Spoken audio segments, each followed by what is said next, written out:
Mirage. So recently I've been seeing a lot of online lists labeling Mirage as the air quotes worst Apex Legends character and saying that every part of Mirage's kit has a better counterpart on a different character, so he's practically a troll pick. However, as a dirty Mirage main myself, I beg to differ and believe that this character definitely has his shining moments when used correctly. I personally tend to play Mirage as more of a scout character, similar to Bloodhound. Today I'm going to be guiding you through all the things I've learnt while playing the character, looking up things online, playing against other Mirages, and essentially be giving you an advanced guide on both how to play him, but also how to counter him. So very quickly to start off, we have his three abilities: Psych Out, his Q, Encore, his passive, and Vanishing Act, his ultimate. Mirage's Q is quite tricky to understand how to get great effectiveness out of, so we will start there. Most newer players don't know this, but Mirage's Psych Out can actually be used 2 times while dropping at the beginning of a match. This decoy will fly out solo to wherever you set it, so the strat here is to look around while dropping and see where other teams are also dropping. If you throw out your decoys in those directions of the other enemies, they may in fact get royally bamboozled and believe that they're going to have to fight another squad dropping nearby. In rare instances, you can actually get an entire squad to change where they decide to land because they don't want to take an early fight. This is why you should also be looking out for solo man squads dropping to see whether they're actually real or not. A good team can send you in one direction looking for this lone decoy when you drop, and then actually come and demolish you from behind. So now onto his Q when you've actually landed. The decoys that Mirage sends out will keep running until they get to the point that you set them, or they collide with an object or piece of scenery like a rock. However, if you aim up into the air, or at least slightly above ground level, you can make your decoys run endlessly until the cooldown expires and it dissipates. Psych Out realistically is an ability that should be used as soon as it comes off cooldown a lot of the time. For instance, if you're just running around getting to the next loot location, throw out a decoy to scout the area in front of you. If people are ahead of you, there's a chance they might shoot it, which gives you a major intel advantage since you know where at least one of them is, but they don't know where you are exactly. If you think there's a chance players might be behind you, then throw a decoy behind, turn around, and hightail it to your next destination. A major thing to note about decoys is the fact that they do make footstep noises, and you can crouch and send out a decoy in a crouched position as well.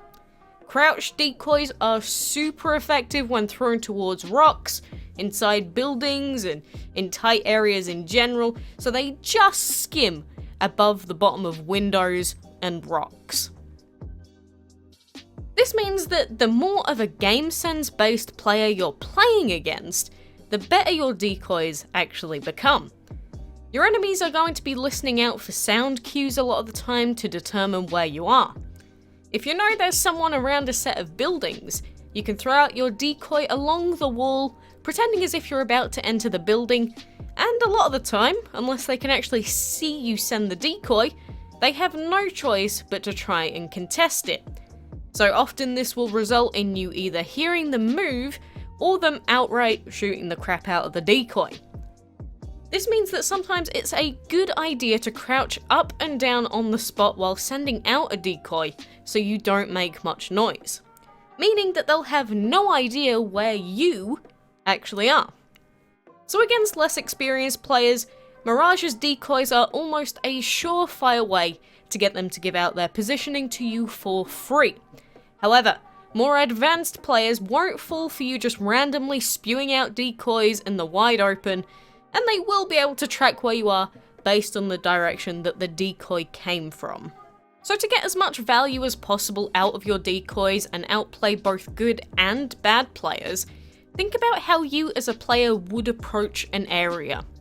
Sticking to cover is an FPS basic skill that everyone should be doing, and so, if you throw out your decoys in a way that makes it look like they're trying to get to the next set of cover, enemies will, and do fall for it more often.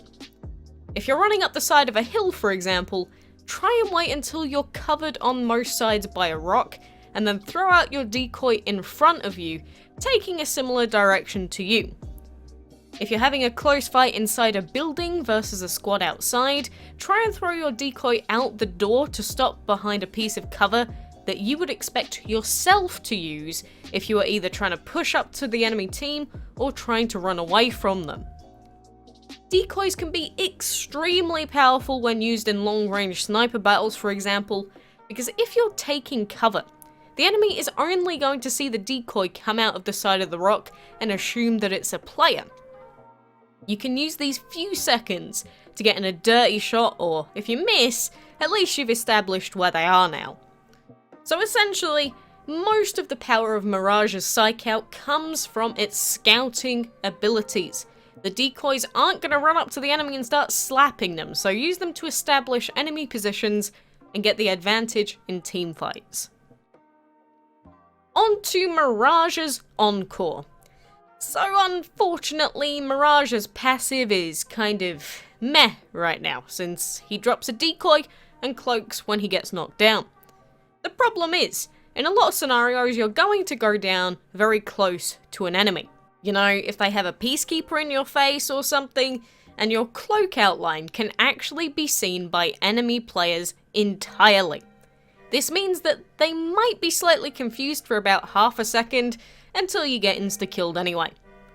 The best thing you can do with Knockdown Cloak is run into a Bangalore smoke, or run out of a doorway and hope to give you some additional seconds to bamboozle while a teamfight is breaking out in a building. If you get downed from a distance, it's actually a little bit better, since it can be slightly tricky to see, especially depending on environment. This passive, however, does mean that self-revive shields synergize pretty well with Mirage, since if anyone is going to have a good chance of crawling to safety without being seen, it would be him. Apart from that, I personally haven't had much success from his passive, and haven't seen others be able to utilize it very well either. So finally, we have Mirage's Vanishing Act, his ultimate ability.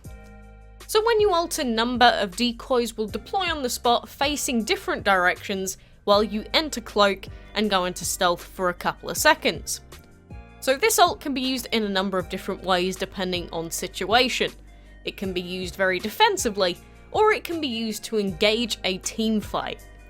The most obvious use would be to use the ult if you're getting shot at to stop you from dying. While cloaked, all you can really do is move around since you can't use guns, items, so this means running to cover the instant you activate it to get you out of line of fire. So this will allow you to heal up, shield up, whatever you need. You'll only have a short window of time before enemies can piece together where you've likely gone if you've used it like this, so you probably want to use your Q as soon as it's up to throw them off the scent a little bit. But if instead you're looking to use this ult offensively, then your main goal is to provide a large distraction and, well, basically act as if you want to get shot.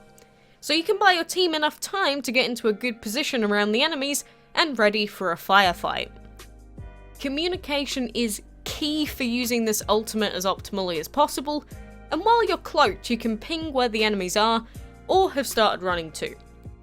If you are this crazy, super aggressive type of player, then this get out of jail free ultimate can be used to gain so much space on your opposition. An example would be if you're in an enclosed building against a Bangalore, for example. She will not be able to ult if you push on her fast enough. Keep your teammates safe and healthy, and throw yourself in there as the crazed, bamboozling madman and initiate the fight. Using your ult in this way gives you more priority over your enemies than if you use it to simply avoid dying for a little while longer, but obviously, engaging fights without full intel can be risky.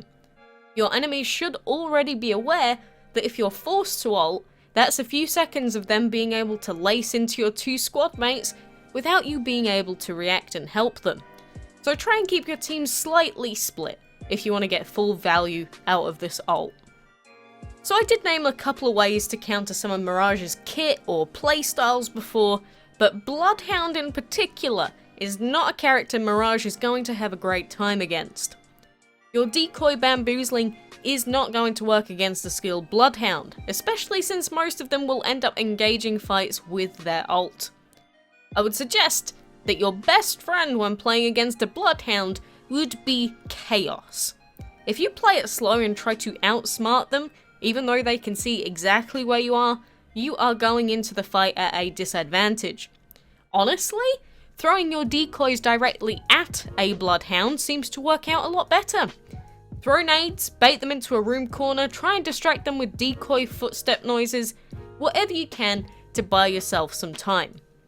It's easy to spot bad Mirage decoys since normally they get thrown out into the open space and all they end up doing is giving out that player's position.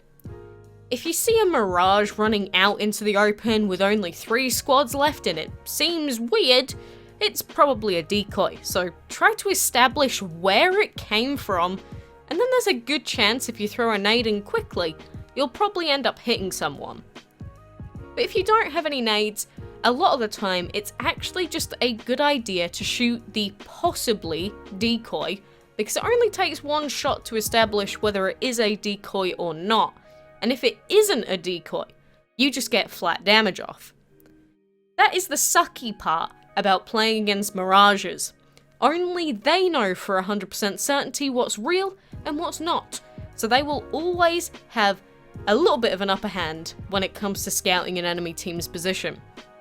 When you've done some heavy damage to a Mirage player, try to get as close to them as you can as quickly as possible because you want to bait out their ultimate and capitalize on those few seconds where Mirage cannot shoot or directly damage anyone.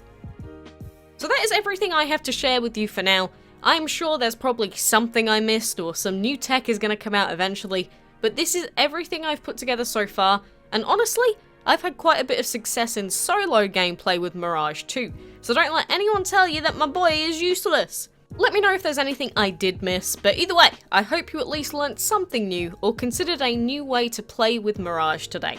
Think smart and get bamboozling.